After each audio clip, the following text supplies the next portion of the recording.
The Out of Bounds podcast is brought to you by beautiful Clarksdale, Mississippi. Known as the crossroads of American music and culture, visit Clarksdale this weekend and go to visitclarksdale.com. RKS Pickens Jackson. Are you ready? Now live from the Whiskey 61 Lounge inside the Bank Plus studio.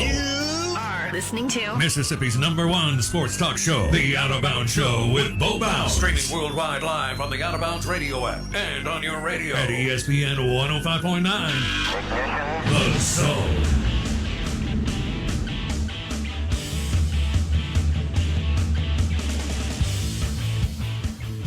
Oh, man. Good morning. Good morning. Welcome in.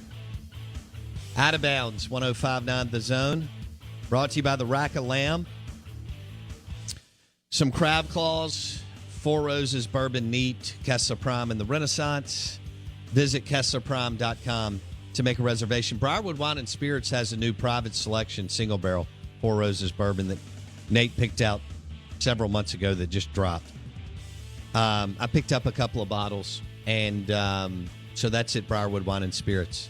Several different ways you can get in touch with us or listen to the show. One, you can stream it on the Out of Bounds radio app and on thezone1059.com. Farm Bureau Insurance call-in line 601-707-3750. Twitter handle at BowBounds. And the Mississippi Ag John Deere Tractor text line is 601-885-3776. Talking a little SEC football. Who's built to beat Alabama this year? Who do you think's built to beat Bama? Auburn? No. LSU? No. A&M? No. Arkansas? No. Mississippi State? No. Ole Miss? Maybe. Georgia? No. Florida? No. And you know the rest in the East is not worth talking about. Quick to put Georgia out of the conversation. No faith in JT Daniels? I don't think he's good enough to do that. Do I think Georgia will be really, really, really, really good? Absolutely. Should you be in the East? Because it's been dog poo-poo for some time now? Yes. Dan's going to go. Dan and the Gators will take a step back on offense, but they'll be better on defense. I know they have to be, but they will be better on defense. Georgia will just have more talent than everybody, Blake. But I don't think JT is as explosive a QB as like Matt Corral or Deshaun, guys that have had the ability to Joe Burrow. I mean, Joe had a great year 2 years ago. He had the ability to throw the ball down the field to Jefferson and other guys. My question is, can you consistently get explosive plays against Bama throughout the game? What if Bill O'Brien's offense is not explosive, even close to what we've seen the last couple of years? Then they're susceptible to getting – look, Florida played Bama's pants off in the SEC championship game, and they didn't have a lot of gas left in the tank. And Florida's D was terrible. So it's doable. I mean, they can get beat. We know that. You mentioned Auburn's beat them. Gus beat them 3 times? It maybe have only been twice. I think he may have even beat them 3 times. But, and they didn't do it with anything special, super-duper special on offense. But, yeah, Blake, so if for some reason Bama takes a step back on offense because Bill O'Brien can't figure it out, and this new hot shot, is his name Bryce Young? Yeah. He looks to be about 5'11", 185, 190. He may be amazing. He may be like Baker Mayfield accurate at the collegiate level. So if he is, what Blake's throwing out doesn't matter. But if there is a little bit of a transition, then yes, that does open up Bama. But Auburn doesn't have a dynamic quarterback. LSU doesn't that we know of. A&M's breaking in a new one. Arkansas doesn't have one that we know of. Mississippi State's is super young. and Corral is the dynamic quarterback in the league. There's not a dynamic quarterback on the east side. JT looks good. I think a lot of that is – even Bill Shanks said on our show, who's a Georgia insider, JT's not some kind of super-duper stud. No. He's just a good football player with a bunch of – and I got to give him credit for that. But there's a difference between being special and explosive and just, man, we've got a lot of talent around us.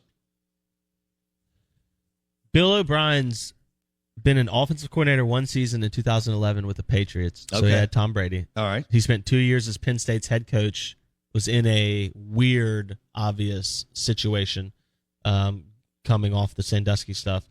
Spent 6 seasons as the Houston Texans head coach. I think their offense was very subpar.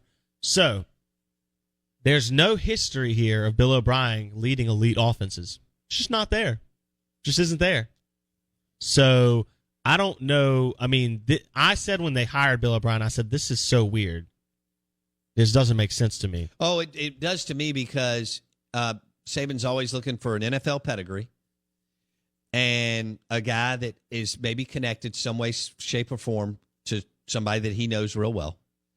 And O'Brien's coach for the Patriots. Belichick and Saban are friends. Now, I don't know. I would love to watch them have a conversation for 30 or 45 minutes.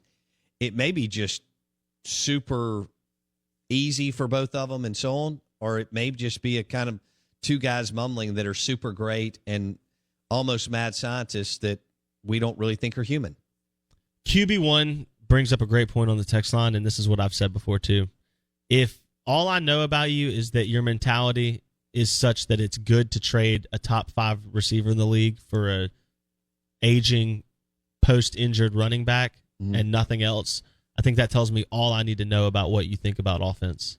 See, I would argue that has nothing to do with what he's going to do at Bama. He's not going to be making personnel decisions. I understand. He's there to just run the offense, play call of the elite and the best of the best. Whose offense is he running? His, or is he running Alabama's under Sark and Kiffin? Well, they're not going to do 3 yards in a cloud of dust. Saban's already turned the page, and they're going to throw the ball in the air and be explosive. That's going to be interesting to see if they run the ball more this season than they have in previous years.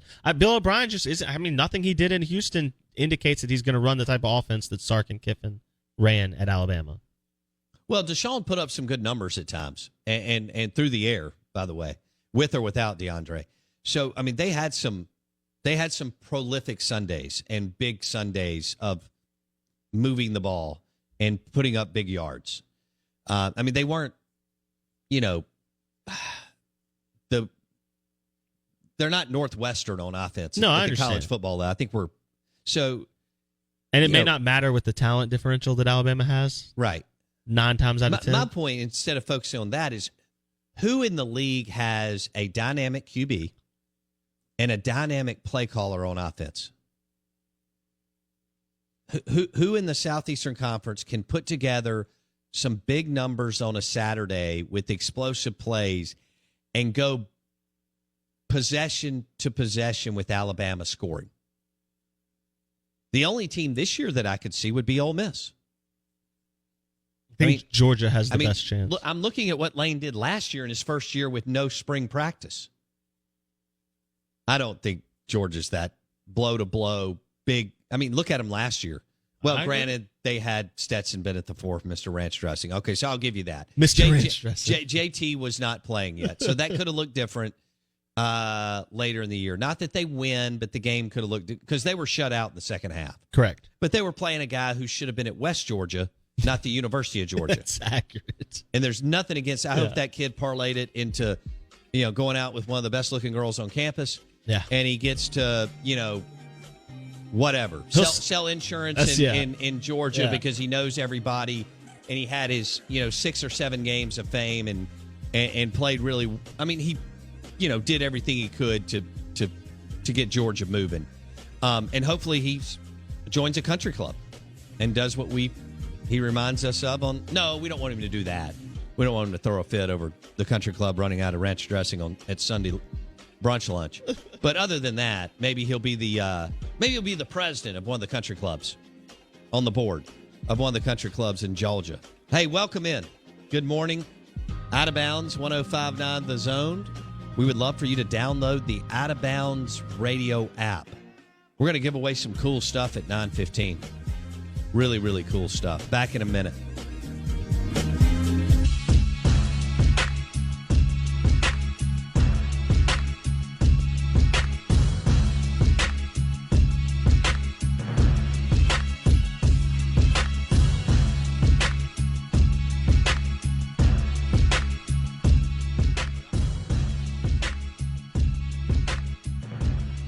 Oh, goodness gracious. Look what just happened. We got another personality joining the TV biz. Bob Stoops, baby. Stoops will join Bob Stoops. Yeah, that Bob Stoops. Bob Stoops, who hired Mike Leach, gave Mike Leach the biggest break of his life. It's an incredible story. Now Leach is a multi-millionaire, making over $5 million a year in Starkville, Mississippi. Stoops will join the Big Noon kickoff desk. Fox Sports announced on Monday, replacing who? Urban Meyer. And Urban did a really good job on TV. You know, a lot of times we don't give these guys credit because they're kind of robotic. And coaches are very short. They get perturbed easily in front of the media. You know, we're used to like Saban's rants. Every now and then he has to rant at the media and society as a whole. Saban is probably going to be, if he does want to do it, would be really good. I think Stoops would be great. Urban Meyer was really good. I tell you who surprised me first was Mac Brown. Now, Mac is not wired like Urban Meyer and Nick Saban. No. I mean, he's a good coach. Don't get me wrong. He's a good football coach. You don't win at North Carolina in the late 80s and early to mid-90s to get that job at Texas, a school that does not care about football, North Carolina, and you're not a good coach. But, and hey, who in the last 40 years outside of Darrell Royal, and that was such a different time, other than Darrell Royal, who's been able to handle the Texas alums for any amount of time? Mac, right? Because Texas is too distracted to win consistently. They never have in my life. In fact, in the 80s and 90s until 97, they were awful. But back to Bob Stoops. How about Bob Stoops? I think he'll do a good job. He's got a good personality. He understands the role. He'll understand his role. He's from the Midwest. He can chew the fat. He'll laugh. It'll be fun. Urban really surprised me because Urban's almost more robotic than Saban to me, to a certain extent. I don't know. I mean, I see Belichick kind of walking around, like all these numbers always going through his head, you know, and he kind of talking to himself and he's shuffling around the Patriots building and if this happens and then we're going to shift and, you know, whatever. To me, Bob Stoops has taken a guy's trip with his buddies fishing at a beautiful, beautiful river in Montana every year and totally can shoot the bull. And they grill out like crazy and drink cold beer and have a big time and catch all these fish in Montana. I don't see that with Belichick, but I could be wrong. I don't even see that with Saban. Saban goes to the lake house. Miss Terry tells him what to do for about 5 or 6 days. He goes back into Alabama and he starts recruiting and coaching again. Starts watching film. Yeah. Now, it did look like Urban Meyer was enjoying it. Now, I don't know what was going on with the Zoom call last year. That was weird. Weirdest thing. I mean, I think you've got a man who's nude walking around in the background, and I don't know I don't know where they were. I don't know if he was. I guess he's in the L.A. area, some kind of Manhattan Beach harbor. What it looked like they were on a boat. I'm not sure. That was bizarre, and they were able to squash that pretty quick. Whatever. You know, maybe it was skinny dipping day in the harbor in L.A. They get into that thing. So, big game Bob Stoops will join Fox. I think it's great. You know, I've talked about how game day has gotten tired. And for me, you know, I started mentioning this the last 3 years or so. It's It's the best time slot. It's great because everybody's happy on Saturday and it's game day and you're about to go meet your friends in Oxford and Starkville and T-Town and Baton Rouge and celebrate the game and your university that we all love. And we realize after this past year, right, that's not a given. We all took it for granted. And whether you like to tailgate or like to go to your local bar and grill and get that phenomenal French dip, whatever it is, there's there's a checklist that we all like to do when we go back to your alma mater. Now, let me come back here. I think Bob Stoops will be really good on TV. I don't think, ESPN hasn't elevated their talent on game day. I mean, Desmond Howard and David Pollock is like watching paint dry. Mm-hmm. Corso did a magnificent job for years, but he's 80-something years old, right? Reese Davis is good. I think Herb Street lost his fastball years ago. Mm-hmm. He tells you what you want to hear. Golly gee shucks, everybody's great. Urban was like good. He had an opinion. Yeah. He backed it up. He actually told you something you didn't. David Pollock told me last year that if Alabama's linebackers tackled well, they'd play good on defense. Thanks, David. I was sitting there looking at the TV and I just went click. Right? I mean, whatever year this is of Pollock and Desmond Howard being on TV will be the consecutive year of them never saying anything interesting on TV. Add Joey Galloway to that, too. So it'll be interesting, Bob Stoops, on TV. I like it. Boy, Stoops, we thought he would fight the bug to come back. He lost his father early, who was a coach. Mm-hmm. And he had a number in mind. I don't know if that was a bank account and age number. But whatever number he had or whatever it was in mind, he wasn't going to put himself in that position. I think his dad was around 58 years old. And with the stress and the 17 hours a day and the go, next recruit, next win, next this, next that. And Stoops has stayed retired. It's remarkable that he's been retired this long. Because Urban can't do it. With all his health issues, I don't know how many of them were fabricated, and I don't know how many of them are real, because I don't know. So I don't want to be too harsh on him. But Urban cannot stay away. Jimmy Johnson was on Colin Cowherd, and he said that he talked to Urban Meyer. I'm talking about Jimmy Johnson, who coached at Miami and with the Cowboys, obviously. Jimmy Johnson told Urban, no, you've got to be the personnel guy too. And Jimmy talked about how when he was in Dallas, he was like, it never stopped. I was always 18 hours a day. He said, I didn't get to play golf like I did as a college coach, which I thought, well, with recruiting, you may work more in college. And Jimmy's like, no.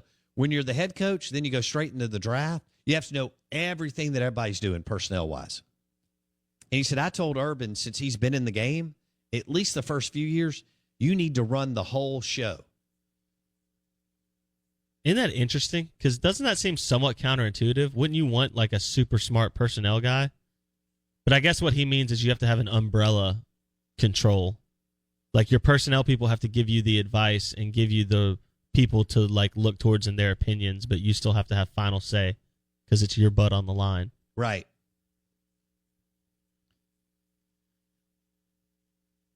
That this is also burnout waiting to happen for Urban. But I think Stoops will be good on TV. Now tell me what's going on at Roosevelt's for lunch. This sounds fun. They got some pork on the smoker. I just saw a picture on the Twitters. Oh, gosh. And it looks like they're going to be doing some fresh smoked pulled pork. Okay, I bought the pulled pork, the brisket, and the wings for Super Bowl, and they were absolutely off the charts. Fantastic. Buck and the crew. Kyle bought this amazing smoker, and they just killed it. Yeah. So tell me again about it. They're smoking pork as we speak right now. And they're making pork sliders? Or pulled pork sandwiches? Got it. It's going to be fantastic. Okay. The stuff on the smoker right now is looking like I could reach through the computer and eat it. So you're taking me to lunch? Bite it off. Well, we'll see if I take you. But I might be there. Just for our listeners, Blake's never taken me to lunch. Nope. The Out of Bounds Show, ESPN 105.9 The Zone, is brought to you by the pulled pork sandwiches or sliders at Roosevelt's today for lunch. Live Oaks Golf Club, Highway 49 North. Weather's great. Grab your clubs, have some fun, get you some cold beer, and they are cooking right now in the smoker, getting ready to drop some pulled pork sandwiches at Live Oaks at Roosevelt's. The Out of Bounds Show podcast is brought to you by Boar's Head, premium meats, cheeses, and hummus. Boar's Head, compromise elsewhere. This is the SEC Insider Hit, brought to you by Capital Preservation Services, the tax planning team that helps business owners earn more and keep more. 5, 4, 3, 2, 1.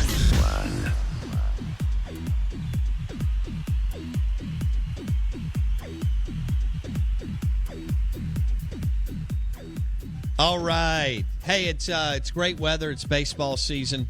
Weekend looks good, too.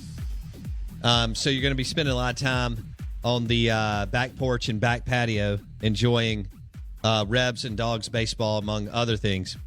Don't forget about Boar's Head when you're rolling out that game day platter. Charcuterie board. Boar's Head, compromise elsewhere. Your go-to for premium meats, cheeses, and hummus. Boar's Head. Compromise elsewhere. Live in the Bank Plus studio, the Out of Bounds Show, ESPN 105.9 The Zone. Our guests join us on the Coors Light guest line, Coors Light made to chill. We want to welcome in Brad Henderson, the Ole Miss baseball color analyst, and Brad joins us on ESPN 105.9 The Zone. Brad, good morning. How are you, buddy? I'm good, man. How about yourself? Well, we're doing well. This weather's great, and we're knocking out baseball games left and right, so that's a good thing. Ole Miss is back on a winning streak. Maybe a slight hiccup here with Doug Nikhazy. May have stretched or something, a pec muscle. What is the latest? What have you heard on Nikhazy, Brad? Yeah, I think you're exactly right, Bo. It's something in his chest, a muscle there that he's had some tightness with over the past week or two, and obviously the public, wasn't aware of it. I wasn't aware of it until last night, and I know he was going to meet with some team doctors today and try and get it diagnosed and worked on, and then obviously not going to throw this weekend, which is probably the right decision considering it's the last weekend before we open up with Auburn next weekend. Yeah. So what will the rotation look like without Nikhazy in it this weekend, Brad? I think they'll go Gunnar Hoagland on Friday now, and Gunnar's been our Saturday guy all year. And then they're gonna Drew McDaniel, who's been pitching some midweek starts, is going to go on Saturday, and they're going to leave Derek Diamond on Sunday. Okay. All right. So Brad Henderson joins us on the Out of Bounds Show. Ole Miss won again last night, swept over the weekend, won their 2 midweek games last week. So they're on a roll as they head into the last out-of-conference, non-conference deal this weekend. Who's in La Monroe? Yeah, they've got Monroe this weekend, Friday, Saturday, Sunday. And then we go on the road Tuesday and Wednesday to Ruston and play Louisiana Tech before we come back here next Friday, Saturday, Sunday with Auburn. So it'll be a good little 5-game stretch before conference play. Wow. All right. Are you going to call all those games, or how does that work? Yeah. Oh, yeah. I'll be there. I'll be there. So all right. me and Kellen we'll be road tripping next Tuesday, but it should be a good trip. We have a night game on Tuesday and then 2:00 game next Wednesday. So hopefully, the team can get back and get a practice in Thursday before opening weekend with Auburn. Sure. Okay. So, all right. So you want Nikhazy Friday against Auburn. And so that'll be the whole focus the next, whatever it is, 9 days. Tell me about Derek Diamond. I mean, we know how talented he is, and but you see more than we do. So Sure. give me his strengths. Tell me about Derek Diamond, because he's still young as far as his career at Ole Miss. Yeah, he is. He's just a sophomore, and you got to remember he only had 3 starts, last year before COVID hit, and he's just a guy, though, that since he's been on campus, he's been really, really good. He kind of earned that Sunday role last year, pitched really well in the fall, pitched really well in spring inter-squads. and truly earn that spot. He's a quiet kid, but he was the number one pitcher coming out of the state of California in 2019 and the number 2 overall player in the state of California. But I think the thing that impresses me most with him, obviously at this level, all these guys, you know, the velocity's there and the breaking ball's good, but he's got really, really good command, and he's just really composed to be a 19-year-old kid in that type of atmosphere. You know, he doesn't get too high, get too low, and I think he's a perfect fit for Ole Miss in that 3 slot. Okay, walk me through.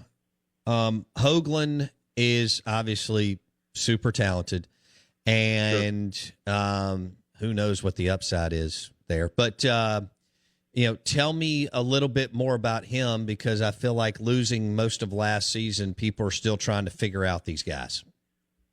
Yeah, the thing with Gunner, and he and Derek Diamond are eerily similar, just big, physical right-handers, and Gunner's a true 4-pitch guy. He's going to be that – he's going to sit 93, 94. And the knock on Gunner was when he first got here, there was a lot of hype coming out of high school, obviously a first-rounder, and that he turned down to come to Ole Miss. And, you know, he was slotted as that Sunday guy as a freshman. And, you know, kind of the knock on him that year is he could get through the lineup once, maybe twice, but – you know, he couldn't get you to that 5th, 6th, 7th inning to get you to the pen. He kind of got beat up on, you know, the second or third time guys saw him through the lineup. So they worked on last year. They actually he started throwing a curveball. So, and he kind of added that to his repertoire, I guess you'd say. And that 4th pitch has really made a difference. And again, his control and he's going to be a high draft pick again this year, and he rightfully has earned that. And but again, he's just another quiet kid that kind of goes about his business. Everybody knows of Nikhazy because he's kind of your bulldog. Sure. He's kind of your tough leader, and that's why we run him out there on Fridays. But Gunner's just uber talented, and he just minimizes damage. You know, if he gets in any trouble, he just seems to work his way out of it and competes. Brad Henderson joins us on the Coors Light guest line. Out of bounds, 105.9 The Zone, talking Ole Miss baseball. Let's assume Nikhazy's healthy in 7 days. With Nikhazy, Hoagland, and Diamond, is that the most talented weekend rotation that Mike has had? I think it's been coached, but yeah, I think it certainly is. Yeah. Just simply because how many people can say they return all 3 weekend guys from the year before? That's so rare in this league because guys are getting drafted so soon and leaving, and you're just having to replace them. And up until this point, it certainly has to be because. And me and David Kellum talk about it all the time with Coach B. You know, we really have 3 aces. And you could run any one of those guys out there on a Friday night and expect the same results. So, yeah, this has got to be, in my opinion, his most loaded weekend staff because you don't fall off on a Sunday, you right. know, and that makes a huge difference, and, especially in like a rubber match, you know, and the SEC is so tough, and you run another ace out there on Sunday, it gives you a real shot. Brad Henderson on the Out of Bounds show. What does Drew McDaniel bring to the table this weekend for Ole Miss? Well, the thing with Drew is he's a strike thrower. He's got good stuff. He's a low to mid-90s guy, but his pitchability is really good. He can pitch backwards when he needs to. He's 2-0 this year. He started 2 games, got a 1.93 ERA, and I understand he's some of that's been some midweek, but every time he's gone out there, he's performed. He's thrown 9 innings, given up 2 earned runs, 4 walks, 13 strikeouts. So, that's what he gives you. He's a strike thrower. He lets his defense work behind him. And so, I think he'll fall right in there. Let's say Doug can't come back. I think Drew's a guy we'll stick with because he's performed up to this point, and the stuff's really good. Out of bounds, 105.9 The Zone. We're talking Ole Miss baseball with Brad Henderson, and they get ready for their last non-conference weekend, and then they play Auburn. next week, but they do have some games next week too, midweek. So Tim Elko, you dropped him early in our interview last week, and then all of a sudden he's the National Player of the Week. 588, 10 hits, 13 ribbies, 5 home runs, scored 8 runs. I think he sold popcorn and Dr. Pepper in the stadium over the weekend too. I mean, what is next for this young man, Brad? I don't know. I mean, what he's done in the last 6 games is just phenomenal. I think we read last night he's been on base 21 out of the last 29 at bats. He's got like 17 RBIs in the last 6 games. It's video game type numbers, and now you see the power starting to surge a little bit. He's up to 5 home runs all in 1 week. Do those numbers continue? Probably not. But you didn't need your captain hitting $122 either, and now he's up to 333. And he's a true leader. And Mike said it in the pregame yesterday. He's a servant leader, and the guy's just a character guy on the field, off the field. But even when it wasn't going so good for him, he's the first one there, the last one to leave, and it's just good to see him going because when he got here, there were so many high expectations. He was a big time recruit, and he's just he's 6'4", 220, can run like a deer, and he never put it together. And so last year it started to click with him, and offensively when you can get a couple hits and things start to roll, then it starts to really snowball, and he's certainly he's just on fire right now. Good grief! Wow. All right, Brad Henderson on the Out of Bounds show. When you were playing at Ole Miss, and by the way, for our listeners, Brad, 2-time All SEC, honorable mention All American, great player for the Ole Miss Rebels. Who was the most talented player you played with while you were at Ole Miss? At Ole Miss, not faced, on the roster, on the team. Most talented? Yeah. Oh man, I'm gonna get a lot of texts and phone calls. Yes, y'all make sure to blow up Brad's phone after he answers this question.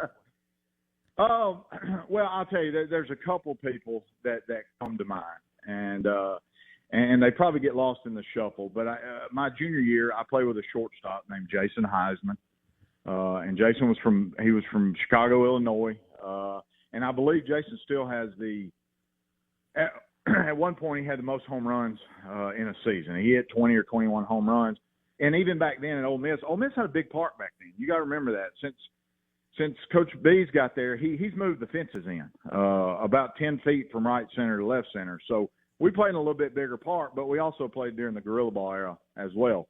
But Jason Heisman could really, really hit. And I don't know that anybody's hit 21 home runs since Jason Heisman.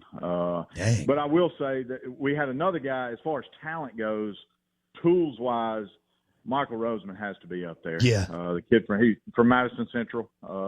He was, I think, a sandwich pick out of Ole Miss as a junior. But, I mean, the guy was, 6'4", 6'5", to just absolutely run like a deer, and he could throw it from Oxford to Starkville. And, just unbelievable tool, just God-given ability. He's just one of those guys that was just fun to watch. And, you just – I wish I'd have been born with the tools he had. Sure. It was just phenomenal. But, that whole Gorilla Ball era was a fun era. That was wild when I was in college in the 90s. Holy smokes. Yeah, and we talked about the other day, we were actually talking about Jason Heisman, and he hit 21 homers that year. But Brandon Larson at LSU hit 40, and Lance Burtman at Rice hit 42. So it kind of puts it in perspective.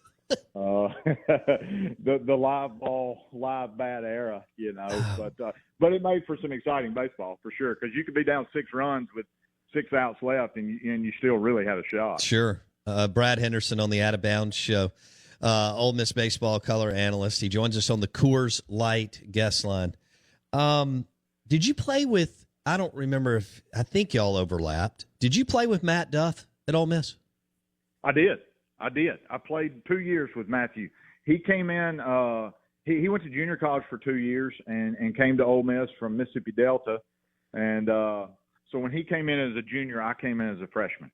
Okay. And so Matt Matthew and I played together for 2 years, and we've kept in touch over the years. Of course, he's doing the Major League bow hunter thing now with Chipper Jones. And, in fact, I had lunch with Matthew's brother here in Oxford about 2 weeks ago. Okay. Well, see, we've had Matthew in studio a few times. All right. So Duff has joined us, and then he got his Chipper on the show, which was cool, right? Nice. I mean, that's right. Sure. He his friend and business partner.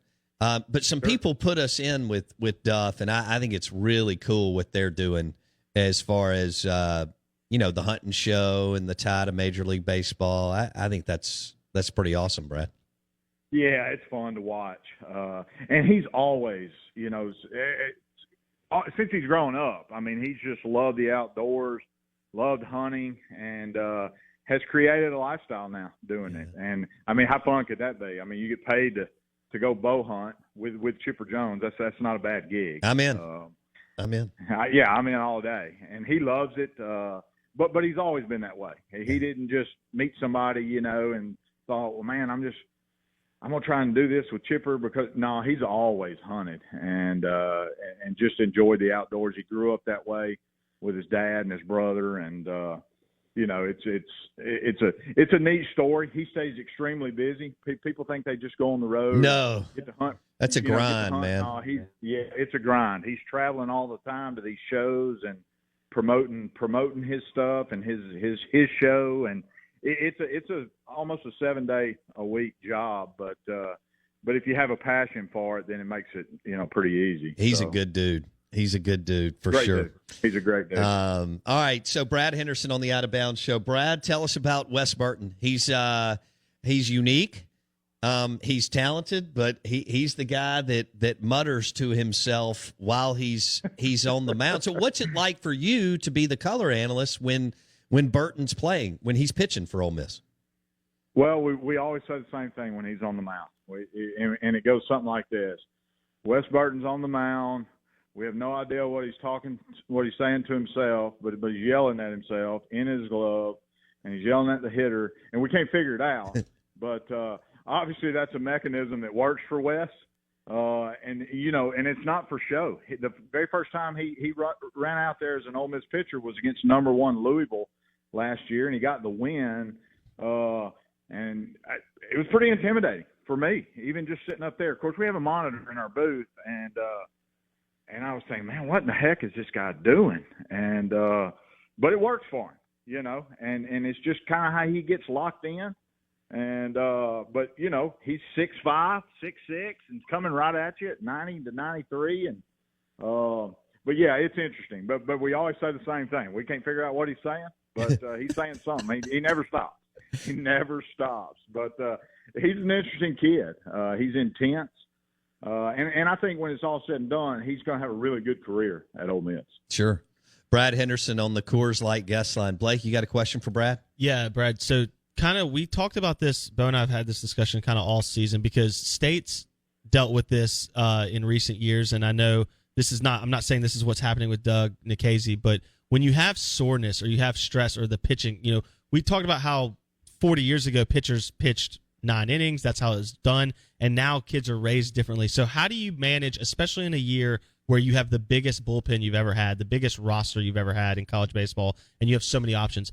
How do you manage getting a kid to play through some toughness and figure out what's going on versus, limiting obviously their long-term health and exposure? And obviously most of these kids that come to State and Ole Miss are looking to go pro in whatever position they're at. So how do you manage that when you have an Nikhazy, or like State's dealt with Will Bednar so far this season, when you're trying to manage what's a real issue and what's maybe like we just got to work through something that you've never had to do growing up on the travel ball?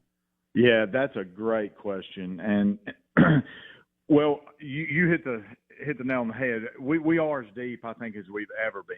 So I think with Doug, you manage it as you're as cautious as you can be. Obviously, Coach B's job is to win baseball games, but his number one job is to make sure that these kids get an education, and if they have that opportunity, which Doug clearly will, you have to baby him a little bit. And baby's probably not the right word, but you've got to look out for the best interest of the kid health-wise. So I think they'll take it extremely – they're not going to run him back out there until they know he's 100%. Yeah. And Doug's not going to like that because that's not Doug's makeup. He's going to want to pitch through it.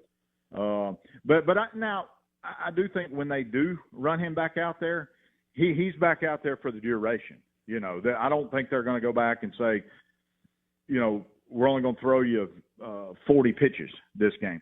And again, this is a chest issue. This is not an arm issue, you know. And so it's not like they're having to do something with the arm and rebuild that strength back up. This is a chest or a muscle issue in his chest. So you've got so many arms, and obviously very few of them are as good as Doug's, but you know, they're not going to run him out there just to run him out there, and they can't. And there's just you know the money that's involved with these kids when they leave college, and I think Doug will have his opportunity to make really good money at the end of this year. So I don't think we're going to see them necessarily take a chance on running him out there, not knowing if he's 100% ready to go. That makes sense. Brad Henderson on the Out of Bounds Show. Ole Miss baseball color analyst joining us on ESPN 105.9 The Zone. Brad, we appreciate it, man. We'll catch up again soon. Hey, appreciate it, man. All the best. Take care. Brad Henderson on the Out of Bounds Show and the Coors Light guest line. Coors Light and crawfish, that's a winning combo, and you can find it where? At Mudbugs. 2 locations in Rankin County, right there in the reservoir and deep into Brandon. Mudbugs, 2 locations, 047-042. The best crawfish in Mississippi. Great shrimp, cold beer, all sorts of other items that are, believe it or not, hidden on the menu that are really, really good. Matt and the team do a great job at Mudbugs. If you're catering a social event, church event, employees, especially after this year, and you need several hundred pounds of crawfish, call Mudbugs. They cater jobs all the time, all over. And Matt's been as far as Nashville to cater jobs. So Coors Light and crawfish, that's a winning combo at Mudbugs. Coors Light made to chill. We're live in the Bank Plus studio. Blake Mania with me. I'm your host, Bo Bounds. Hope you're doing well. That was Brad Henderson talking about Tim Elko, Doug Nikhazy, Derek Diamond, Gunnar Hoagland, among others, as Ole Miss and Mississippi State continue the long marathon, Blake, of baseball season. It is a marathon. And we haven't even scratched the surface. We haven't even got to, I feel like we've covered both Ole Miss and Mississippi State baseball a lot, and we've yet to play a conference game. And we're still 10 days away, or 9, however you want to run the numbers, which is amazing. No other market does this.